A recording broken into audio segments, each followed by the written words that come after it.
Oi, gente, como é que vocês estão? Se vocês são novos por aqui, sejam muito bem-vindos. Hoje eu vou falar um pouquinho para vocês, então, de como montar um diagnóstico de enfermagem, que a gente sabe que é muito importante lá na hora de fazer a evolução. Faz parte do nosso processo de enfermagem, então a gente tem que saber. E às vezes a gente acaba fazendo os diagnósticos no modo meio automático, a gente grava lá que tem que ter o relacionado, que tem que ter o evidenciado, mas muitas vezes a gente esquece de colocar o nosso pensamento crítico naquele diagnóstico, né, pensando no paciente, no histórico do paciente.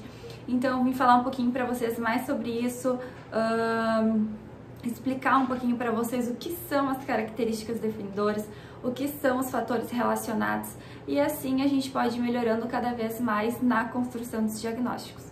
Então, bora lá pro vídeo. Não se esquece de se inscrever aqui no canal, e se quiser me acompanhar lá no Insta, eu vou deixar aqui embaixo também, que eu posto dicas muito legais por lá.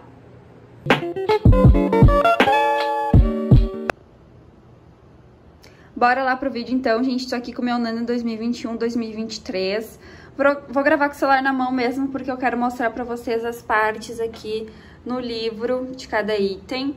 Escolhi o diagnóstico padrão respiratório ineficaz, lá do domínio 4, atividade e repouso. Este nomezinho aqui sempre será o título, então, do diagnóstico, ó. Logo abaixo, a breve definição dele: inspiração ou expiração que não proporciona ventilação adequada. E aí sim, nós viemos para a parte, então, que a maioria acontece só o copia e cola. Muitas vezes a gente não sabe o que significa isso, o que significa isso. A gente acaba não colocando um pensamento clínico, nem pensamento crítico no diagnóstico daquele paciente. E a gente precisa saber, gente. Isso faz parte do nosso processo de enfermagem. Então, vamos lá. Características definidoras, gente. São as evidências clínicas, os sinais e sintomas que a gente vai observar naquele paciente. Ó, assumir posição de 3 pontos, batimento de asa do nariz, bradipneia, hiperventilação, hipoventilação, taquipneia. Então, são nada mais nada menos do que as evidências clínicas. Facinho. Os fatores relacionados é qualquer circunstância relacionada a este evento aqui, ao diagnóstico. Ou seja, a gente vai achar a maioria desses fatores relacionados lá no histórico de enfermagem, o nosso primeiro passo, então, do processo. Populações em risco, gente, são aquelas pessoas que estão suscetíveis a apresentar respostas diferentes do convencional. Populações em risco.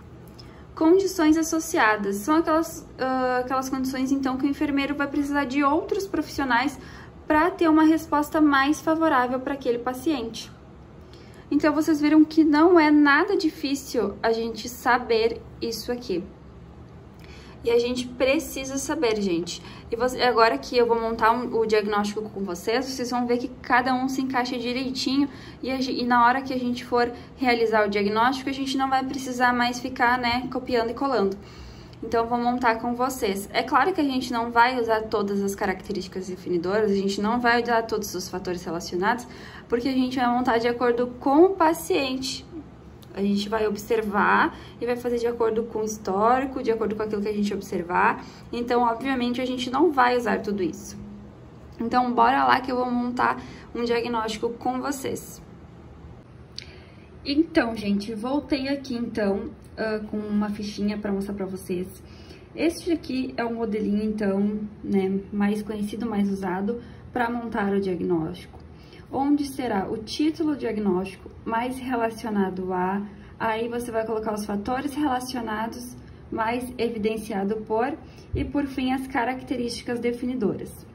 Caso queira tirar um print, fica à vontade deste modelinho. Agora eu vou mostrar para vocês como vai ficar, então, com o diagnóstico mesmo, montando o diagnóstico. Vou pegar aqui o livro também, ó. Então, o título do diagnóstico, ó, padrão respiratório ineficaz, relacionado a, ó, a gente vê nos fatores relacionados, eu coloquei relacionado a ansiedade, tá? Tô pegando um exemplo aqui, tá, gente? Mas, óbvio que a gente vai fazer de acordo com o paciente. Aí, logo após, evidenciado por, aí vem nas características definidoras, aquilo que eu observei, coloquei taquipneia, respiração acelerada. Então, é facinho, gente, se a gente estudar, se a gente ir lá nas primeiras páginas do Nanda, olhar os domínios, a gente vai dominando cada vez mais e construindo um diagnóstico melhor. Então, aqui tá o modelinho e aqui tá como ficou com o diagnóstico.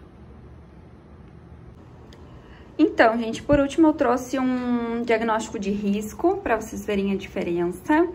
O diagnóstico de risco, ele não vai ter, então, os fatores relacionados, pois estamos lidando com uma possível vulnerabilidade daquele paciente e não com fatores relacionados ao diagnóstico. Então, é fator de risco, são situações de vulnerabilidade.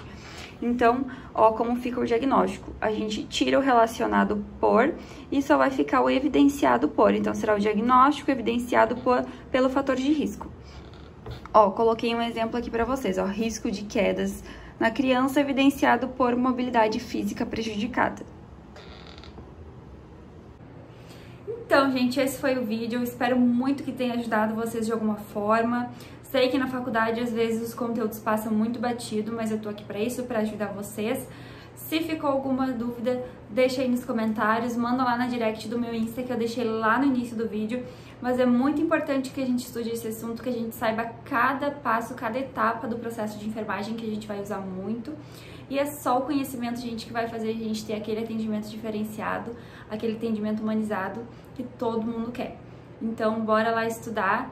Se precisarem, deixem aí nos comentários, me chama no Insta, estou à disposição para vocês. E até o próximo vídeo.